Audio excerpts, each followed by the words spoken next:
départ, c'était un peu entre connaissances, entre amis. Donc, on allait de nous-mêmes aider les enfants.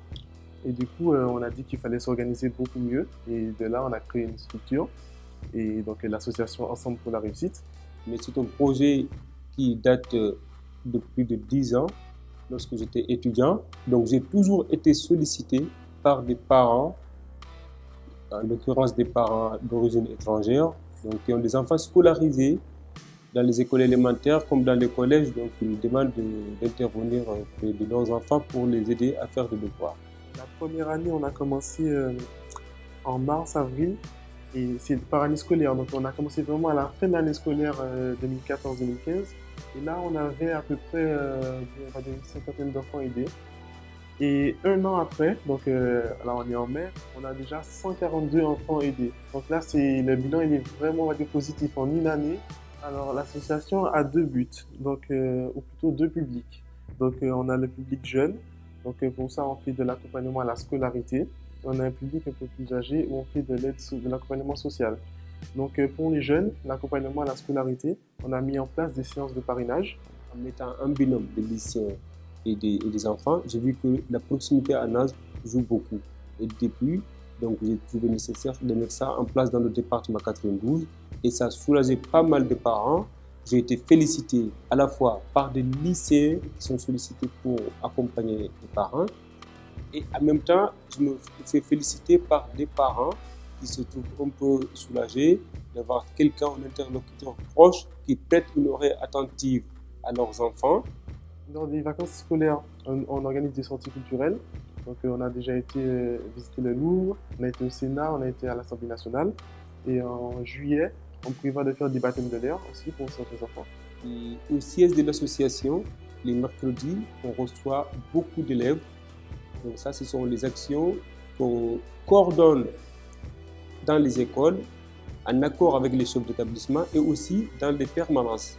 Nous intervenons dans les 4 communes, Colombes, Asnières, Courbevoie et Nanterre. Et nos activités sont gratuites, donc ça permet aux personnes les plus défavorisées de bénéficier du service.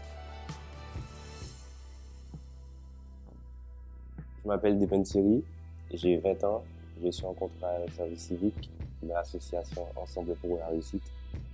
On a pu aujourd'hui recruter des services civiques. Je m'appelle Junie, j'ai 19 ans, je suis étudiante en droit. Ce qui a été bien du côté de la préfecture, c'est qu'ils nous ont permis d'avoir beaucoup de services civiques parce qu'on aurait pu nous en donner un seul. Et du coup, on nous a permis d'avoir beaucoup de services civiques et aujourd'hui, on en a 7. Donc, ça veut dire quand même qu'on a une confiance venant de la préfecture et de l'État, du coup. Pour avoir ces 7 services civiques-là, il faut pouvoir les recruter. Donc, il faut que le projet donne envie aussi de postuler à ces services civiques-là. Des sorties culturelles, de son accompagnement. On va intervenir dans les lycées, dans les lycées pour le parrainage, dans les collèges et écoles primaires pour l'aide aux devoirs. Ils nous aident, ils travaillent avec nous et on les accompagne aussi dans leur, on va dire, dans leur intégration sociale et professionnelle.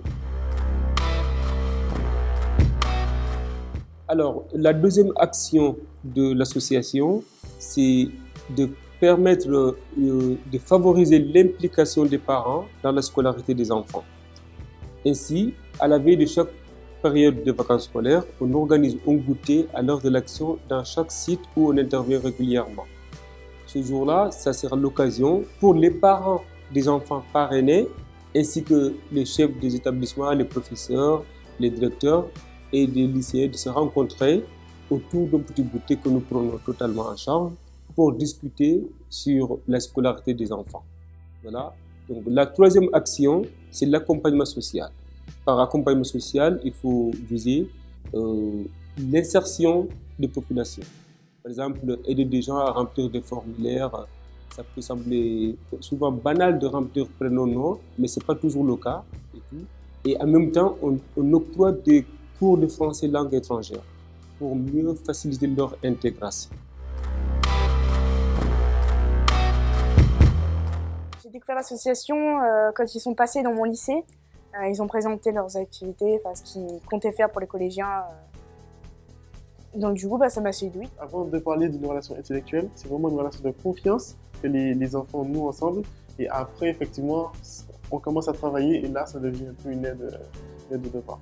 Parce qu'en fait, on m'avait dit de venir ici puisque la salle de père n'était pas disponible.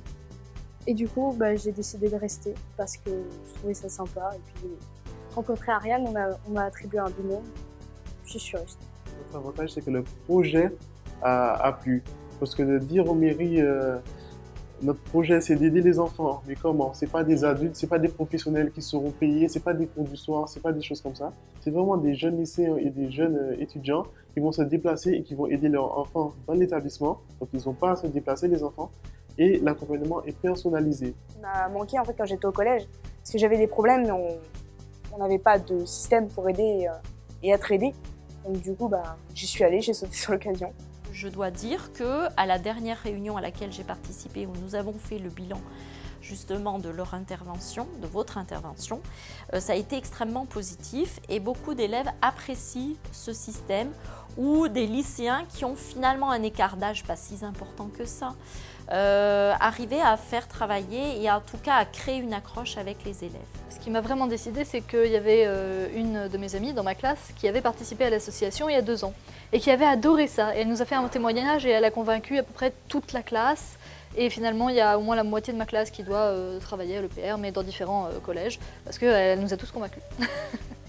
Et le retour qu'on a au niveau des parents, il est très positif. Parce que souvent, on n'a plus de classe et les parents insistent pour inscrire leurs enfants. Donc ça, par exemple, on a clôturé à 141 élèves cette année. On aurait pu faire beaucoup plus. Mais pour des moyens techniques, on a un moment où on est obligé de clôturer. Parce que la SOUF fait mon travail vis-à-vis des collégiens, des lycéens. J'ai vraiment l'impression que ça va faire aux enfants.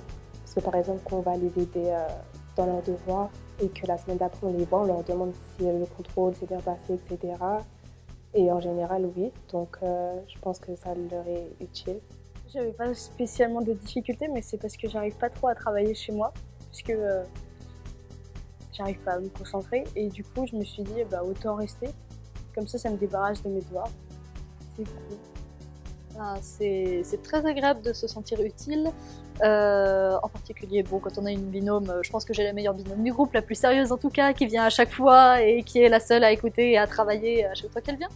Je me trouve dans ce domaine, dans tout ce qui est social, aider les gens. Notre association a eu un vrai intérêt. Donc ça, c'est assez gratifiant pour nous aussi. Donc, je ne peux suffisamment remercier les mairies de Colombes, les mairies de Asnières et les mairies de Courbevoie et Nanterre. Parce que si l'association a pu exister, c'est grâce à eux. Colombes, ils ont mis à notre disposition des locaux. Courbevoie également mis à disposition de permanence, comme Asnières aussi. Travailler la main dans la main avec tout le monde.